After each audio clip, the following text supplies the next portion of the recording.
Meron daw bago dito sa SM Aura. Tara, samahan niyo ako at ating alamin.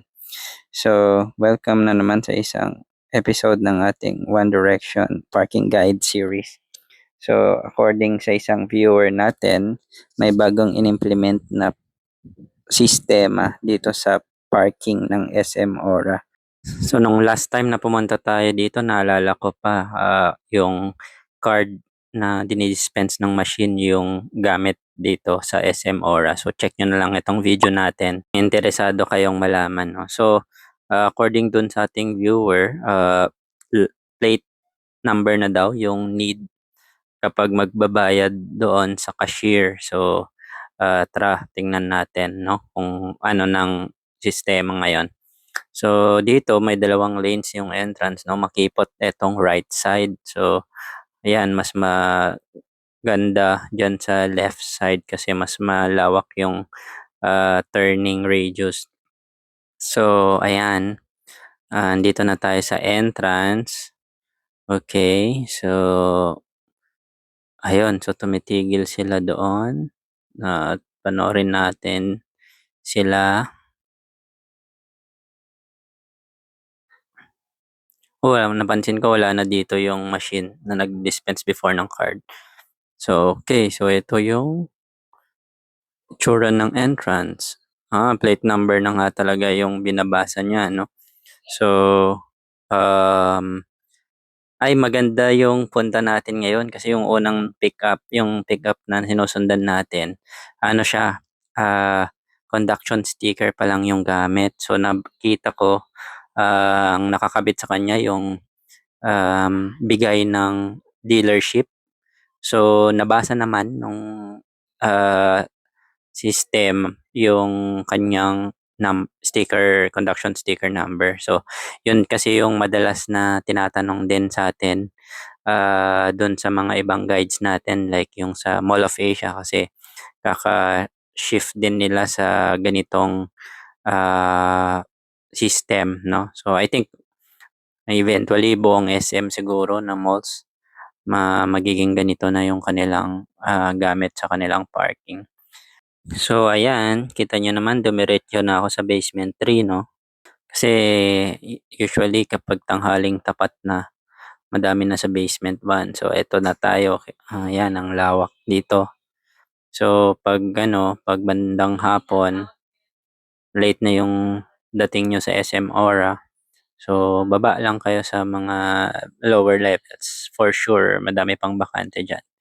Yun lang, ang downside dito, na-try ko na din na maabutan ng closing time, no? So, kapag nasa lower levels ka, ang challenge mo naman is yun, mahirap naman yung exit kasi daming mo pang levels na dadaanan. Tapos slow moving pa yung pila kasi marami kang kasabay and then ang tarik-tarik pa nung ramp. Kaya ayun, pahirapan talaga. So, yan. So, dito tayo nag-park kasi mas malapit tayo dito sa entrance. Okay. Ayan, no, automated license plate recognition pala yung tawag sa bagong system nila. So, pag magbabayad na, yung mga cashier located sila sa mga escalators along basement 1 and basement 2. So, sasabihin nyo lang yung plate number nyo and then malalaman nyo na kung magkano yung babayaran. Then, good na. So, recap ulit sa parking rates dito sa SM Aura, no? Wala namang pinagbago since last punta natin. So, from Mondays to Fridays, 60 pesos for the first 3 hours and then 20 pesos per succeeding hour. And then pag weekend, flat Saturday, Sunday, flat rate siya na 60 pesos. And since walang distinction no, kung ano yung presyo ng parking ng 4 wheels saka ng mga motorcycle. So, I assume parehas lang sila ng rates.